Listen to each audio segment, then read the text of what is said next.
और अगली खबर सिंगरौली के मांडा थाना क्षेत्र से है, जहां पर धरीगांव के पास एक बस अनियंत्रित होकर पेड़ से जा टकराई और दुर्घटना में 3 लोगों की मौत हो गई और वहीं करीब 1 दर्जन लोग गंभीर रूप से घायल हो गए और हादसा होते ही घायलों की चीख पुकार मच गई। सभी घायलों को अस्पताल में भर्ती करवाया गया है। वहीं पुलिस ने तीनों शवों को कब्जे में लेकर पोस्टमार्टम के लिए भेज दिया है।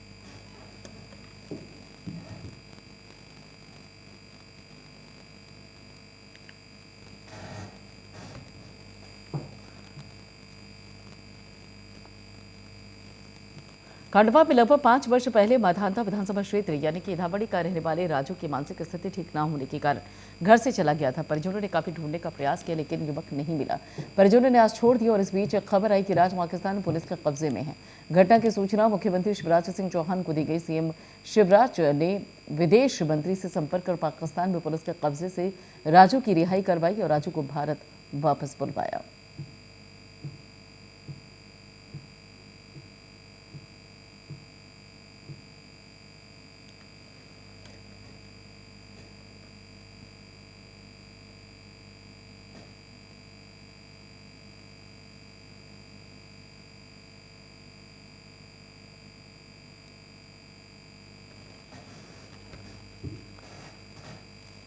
ग्वालियर प्रदेश के गृह मंत्री नरोत्तम मिश्रा ने कहा कि पूर्व मुख्यमंत्री कमलनाथ को शराब पर बोलने का अधिकार नहीं, क्योंकि वो महिलाओं के लिए अलग से सोप बार खोलने और शराब की होम डिलीवरी कराने के हिमायती रहे। जबकि मुख्यमंत्री शिवराज चौहान की सरकार ने नर्मदा किनारे की 64 शराब की दुकानों को बंद करने का आदेश जारी किया।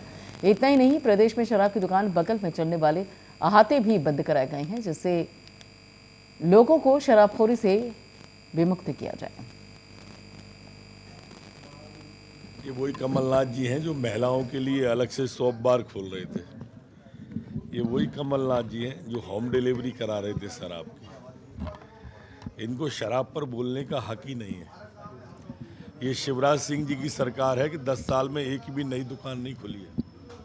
64 दुकानें नर्मदा किनारे की हमने बंद कर दी मध्य प्रदेश के अंदर, और अभी मध्य प्रदेश के सारे अहाते बंद कर दिए। ऐसे निर्णय जिनसे शराब से पीने से लोग दूर हों, वो निर्णय सिर्फ शिवराज सरकार कर रही है। पहले तो ये बताया वो कि पिछड़े वर्ग को आरक्षण उनने दिया था कि हमने, या वो सिर्फ घोषणा ही करते रहे, जैसे कर्जा माफी 2 लाख का 10 दिन में, जैसे नौजवान को बेरोजगारी भत्ता, ऐसे ही उनका पिछड़े वर्ग का आरक्षण था।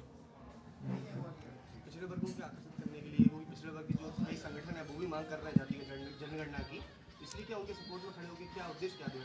कमलनाथ जी कहीं भी जब भी कोई बात बोले तो आप तय मान के चलिए कि वो भटकाव की राजनीति करना चाहते हैं, लोगों को मुद्दे से भटकाते हैं। विकास यात्रा को लेकर भी कह रही है कांग्रेस की ये मशीनरी का दुरुपयोग कर रहे हैं आप लोग और राजनीतिक इस्तेमाल कर रहे हैं इस यात्रा को। वो तो कहीं आते जाते नहीं, उनके प्रदेश अध्यक्ष कहीं आ नहीं जा पाते, छिंदवाड़ा के अलावा कहीं नहीं जाते।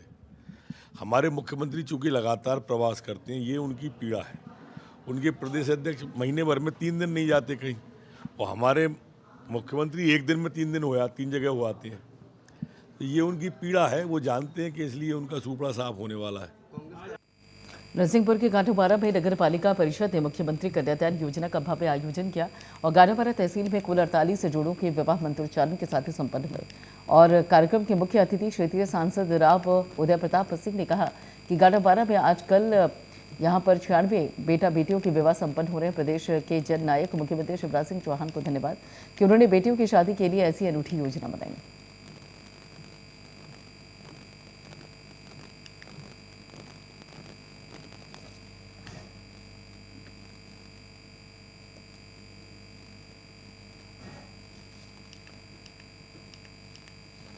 मुरैना जिले की तहसील जोरा में कार और ओवरलोड ट्रक की टक्कर हुई है, जिसमें 2 भाई और एक बहन सहित एक अन्य युवक की मौत हो गई। बता दें कि जोरा निवासी ऋषभ शर्मा कार से ग्वालियर से एक शादी समारोह से लौट रहे थे और राजोदा हाउस जोरा के पास ट्रक सरसों की तरी लेकर जा रहा था, जो कि इतना ओवरलोड था कि साइड नहीं देख सकते थे और इस दौरान ट्रक ने कार में टक्कर मार दी, जिसमें 4 लोगों की मौत हो गई।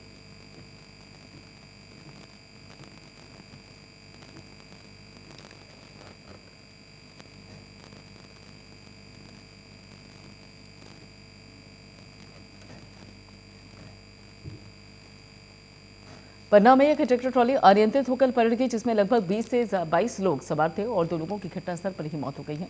17 लोग घायल हुए हैं, जिसमें से गंभीर घायल 4 लोगों को कटनी जिला रेफर कर दिया गया है। 14 लोगों को स्वास्थ्य केंद्र रेपुरा में इलाज जारी है। जानकारी लगते ही स्थानीय प्रशासन मौके पर पहुंचा और आगे की जांच में जुट गया है।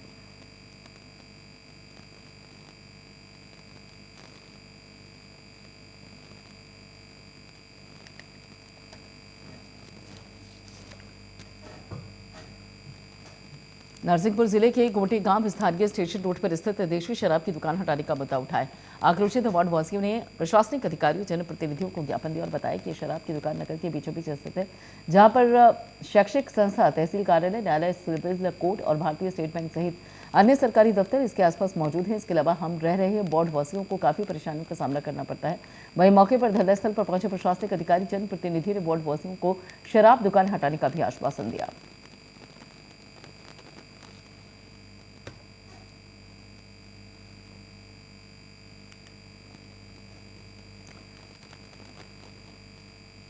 नरसिंहपुर में कांग्रेस पार्टी ने प्रेस वार्ता कर बीजेपी की विकास यात्रा पर सवाल खड़े कर दिए। कांग्रेसी नेताओं ने विकास यात्रा को विनाश यात्रा बताया। वहीं विकास यात्रा को चुनावी स्टंट बताते हुए उन्होंने बीजेपी के नेताओं पर भी गंभीर सवाल खड़े कर दिए।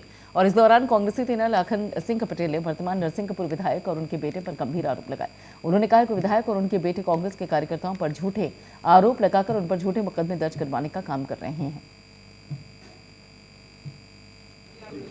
आज हमारी प्रदेश कांग्रेस कमेटी के आह्वान पर जो भाजपा द्वारा विकास यात्रा निकाली जा रही है, यह सब जनता जानती है, विकास नहीं निराश यात्रा है। सब ढोंग कर रहे हैं। हर जिले से, हर विधानसभा से इनको खदेड़ा जा रहा है। मैं पूछना चाहता हूं, 18 सालों में क्या विकास हुआ? आप पत्रकार बंधु के माध्यम से, महंगाई चरम पर जा रही है, आप देख रहे हैं। हर वर्ग परेशान है। रोजगार नाम की कोई चीज नहीं है। लोग बेरोजगार घूम रहे हैं। ऐसे अनेक बातें जिनका भी पत्रकार वार्ता में जिक्र किया, पूरा उल्लेख किया हम लोगों ने, उस बात को लेकर हमने आज यह विकास यात्रा निकाली है। और आपको, आपकी मीडिया के माध्यम से हमारे प्रदेश द्वारा एक बिंदुवार पूरी बातें रखी गई हैं, जिसे आपके सामने अवगत कराया। देखिए, मुख्य मुद्दा तो विकास यात्रा के विरोध में कांग्रेस ने ये विनाश यात्रा के लिए कॉन्फ्रेंस बुलाई थी। ये विकास यात्रा नहीं है, ये विनाश यात्रा। और अगर विकास यात्रा है ये सम्मानीय शिवराज चौहान जी का विकास या उनके मंत्री या विधायकों का विकास या उनके भाजपा के कार्यकर्ताओं का विकास यात्रा या फिर नरेंद्र मोदी जी के अदानी अंबानी का विकास, ये विकास जो है किसी सामान्य व्यक्ति का कोई विकास नहीं हुआ। क्षेत्र में कोई विकास नहीं हुआ। क्षेत्र में कोई भवन निर्माण नहीं हुए, कोई हॉस्पिटल नहीं आई, या कोई मान लो शुगर फैक्ट्री आई हो, तो विकास कुछ भी नहीं हुआ।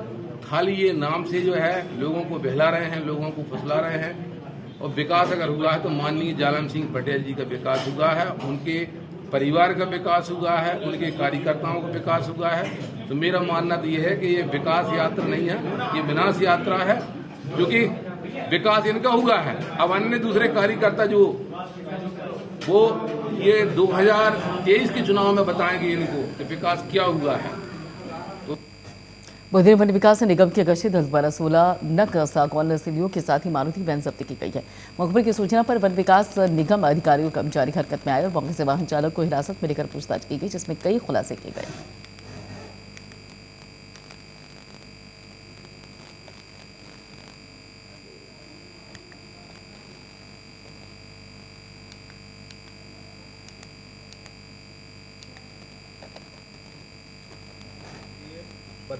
कल रात में हमको सूचना मिली मुखबिर से, काकरिया मार्ग पे एक गाड़ी जा रही है, उसका स्टाफ द्वारा पीछा किया गया। उसको पुलिया जो आती है, नहर की पुलिया पे पकड़ लिया गया। और उस गाड़ी मारुति वैन थी वाइट कलर की, उसके अंदर सागौन की सिल्लियाँ रखी हुई थी 16 नग, और जिनका घन मीटर था 0.622। उसकी जो कीमत है, अनुमानित कीमत उसकी निकली है 32,344 रुपये। प्रदेश विधानसभा में नेता प्रतिपक्ष डॉक्टर गोविंद सिंह ने बीजेपी की विकास यात्रा पर कई सवाल उठाए। नेता प्रतिपक्ष डॉक्टर गोविंद सिंह ने विकास यात्रा को विनाश यात्रा बताते हुए कहा कि आज प्रदेश का हर व्यक्ति लगभग 45,000 के कर्ज में डूबा हुआ है। अब मध्य प्रदेश की सरकार कर्ज पर कर लेती चली जा रही है, जैसे विकास का नाम दिया जा रहा है। सही मायनों में तो सरकार उधार का सिंदूर लेकर सुहागन बनी हुई है। नीमच के विधायक परिहार साहब को लेके लोगों ने काले झंडे दिखाए, भारतीय जनता पार्टी के लोग ही इस यात्रा की दुर्गति कर रहे हैं, तो ये विकास यात्रा नहीं है। आज हर आदमी नौजवान बेरोजगार है, आत्महत्या करने को मजबूर हो रहा है।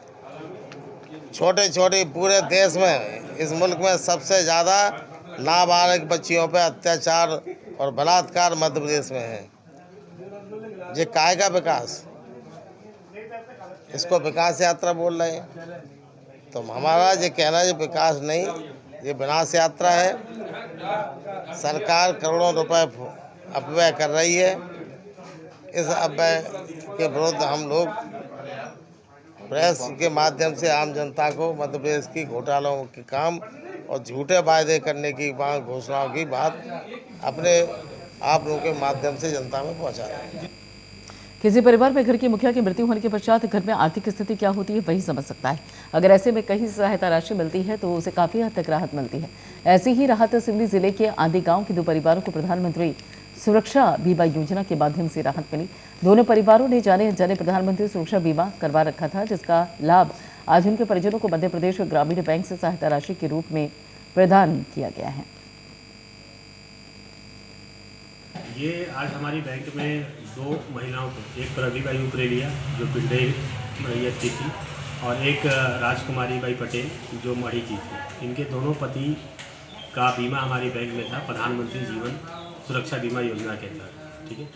और इनके दोनों के पतियों की मृत्यु मोटरसाइकिल दुर्घटना में हो गई थी। इसके तहत ही इनकी बीमा की राशि इन्हें आज प्राप्त हुई। इन्हीं और जो राशि है चेक के माध्यम से दोनों महिलाओं को दी गई। मैं ये कहना चाहता हूँ कि ये बहुत ही अच्छा बीमा है। कम राशि में हम अपने जीवन को सिक्योर कर सकते हैं, ताकि अगर हम ना भी रहें तो हमारे परिवार वाले को एक अच्छी राशि प्राप्त हो, जिससे उनका जीवन यापन आगे भविष्य में अच्छा हो। आज ग्रामीण विकास बैंक के जो मैनेजर हैं सुजीत कुमार जी, उनके द्वारा जानकारी मिली कि चेक वितरण का कार्यक्रम है। जब ये पूरा मामला देखा गया तो जानकारी प्राप्त हुई है कि पिछले वर्ष 11वें महीने में जो हमारा थाना क्षेत्र का तो ग्राम मढ़ी है, वहाँ ओहब सिंह नाम के व्यक्ति की मृत्यु हुई थी दुर्घटना में, एक्सीडेंट में, जिसमें अपराध क्रमांक 329/22 धारा 304 का रजिस्टर्ड किया गया था। प्रकरण में जल्दी विवेचना करके चालान प्रस्तुत किया गया। कुल मिलाकर ये प्रधानमंत्री सुरक्षा योजना है, जिसके अंतर्गत 12 रुपये में दुर्घटना बीमा होता है और इसमें 2 लाख की राशि मिलने का प्रावधान है। इसी के तहत आज चेक वितरण कार्यक्रम था। ये जो हमने इन्वेस्टिगेशन किया और जल्दी चालान प्रस्तुत किया, जिसके बाद जो प्रकरण था वो बैंक में गया और बैंक में फिर उनको ये राशि आज प्राप्त हुई है। तो उस चेक वितरण कार्यक्रम में पहुँचे थे। इसी तरह एक मामला हमारा ग्राम पिंडरी का है, उसमें भी एक दुर्घटना हुई थी, जिसमें चिरंजी लाल जो कि ट्रैक्टर दुर्घटना में मृत हो गए थे। उसमें भी धारा 304 में मामला रजिस्टर्ड किया जाकर मामला कोर्ट में गया था और उसकी संपूर्ण जांच की जाकर जब इनको राशि मिली है 2 लाख रुपए की, तो ये दोनों ही पक्ष लाभान्वित हुए हैं जो प्रधानमंत्री सुरक्षा योजना है। अधिवक्ता पूरी फरवरी न्यायिक कार्य में विरत रहेगा और जिला अधिवक्ता संघ ने निर्णय लिया है। प्रदेश के उच्च न्यायालय ने अधीनस्थ न्यायालय को प्रकरण की सुनवाई हेतु प्रकरणों का लिस्टेड किया।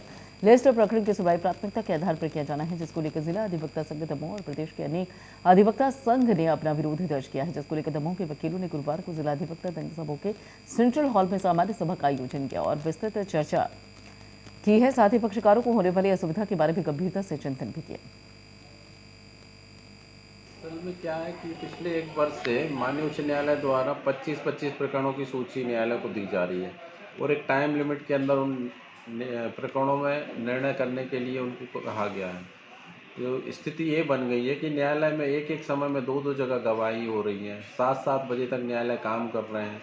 अधिवक्ता यदि न्यायालय में नहीं जा रहे हैं तो उनके अवसर समाप्त कर दिए जा रहे हैं। न्यायालय भी दबाव में काम कर रहा है। पक्षकार भी दूर से आते हैं, उनके लिए साधन नहीं रहते। शाम को 6 बजे 7 बजे वो लोग न्यायालय से पेशी करके फ्री हो पाते हैं।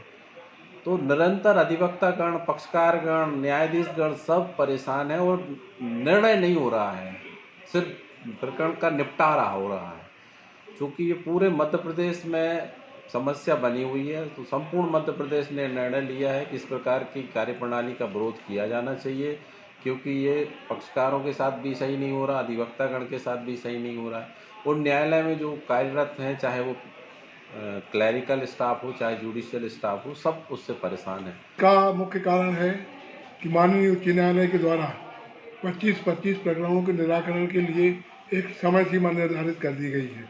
उस समय सीमा में निर्धारित किए जाने से क्या होता है कि प्रकरणों का निराकरण जुडिशियल वे में नहीं हो पाता है, सिर्फ फैसले होते हैं, न्याय नहीं मिलता लोगों को।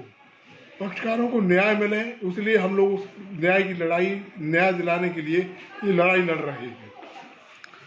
ये जो लड़ाई है वो लगातार आगे बढ़ती जा रही है और निर्णय पर नहीं पहुंच पा रही है। आखिर क्या मामला लग रहा है? कारण ये है कि हम लोग माननीय उच्च न्यायालय का निरंतर ध्यान अपनी कठिनाइयों की तरफ आकर्षित करते आ रहे हैं, परंतु उच्च न्यायालय के द्वारा हर धर्मी के कारण हम लोगों की मांगों पर कोई ध्यान नहीं दिया जा रहा है। आज स्थिति ये है कि अधिवक्ताओं के साथ में काफ़ी परेशानियों का सामना करना पड़ रहा है। देखिए, ये जो माननीय उच्च न्यायालय द्वारा लिस्टेड प्रकरणों की सूची हम लोगों को बार बार और प्रदेश के समस्त अधिवक्ता संघों को बार बार भेजी जा रही है, इससे दमोबार क्या पूरा प्रदेश के वकील, पक्षकार सभी लोग इससे इतने पीड़ित हो गए हैं कि अब पक्षकारों की खुद एक आवाज़ बनकर हम लोग आ रहे हैं।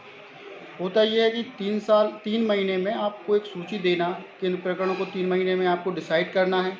अब वो कितने कहाँ तक उनमें न्याय हो पाता है, क्योंकि पक्षकारों के लिए ये जानना या पक्षकारों को यह समझना कि लिस्टेड प्रकरण क्या है, ये हम लोग भी उसमें अपने आप को नहीं समझा पा रहे उनको कि ये क्या है। लेकिन 3 महीने में अगर डिस्पोजल का एक टारगेट न्यायाधीश को दे दिया जाए तो प्रकरणों में न्याय नहीं होगा। सिर्फ उसमें न्यायाधीश एक निर्णय या एक डिस्पोजल करेगा, इसमें पक्षकार भी पीड़ित रहेगा, अधिवक्ता भी पीड़ित रहेंगे और एक अधिवक्ता एक जगह पैरवी कर सकता है। लिस्टेड प्रकरणों में रेगुलर 3-3, 4-4 कोर्टों में एक साथ बुलाया जाता है, तो वकीलों को और पक्षकारों को दोनों को इसमें नुकसान हो रहा है। इसके पहले हम लोगों ने एक सांकेतिक विरोध किया था, उसके बाद हमने नेशनल लोक अदालत का बहिष्कार किया। अब आज सामान्य सभा की बैठक हुई, सामान्य सभा में निर्णय लिया गया है, सभी अधिवक्ताओं का सम्मिलित एक निर्णय है कि हम 28 तक कार्य से विरत रहेंगे और ये पक्षकारों की लड़ाई है। अधिवक्ता संघ जो है ना, पक्षकारों की लड़ाई लड़ रहा है।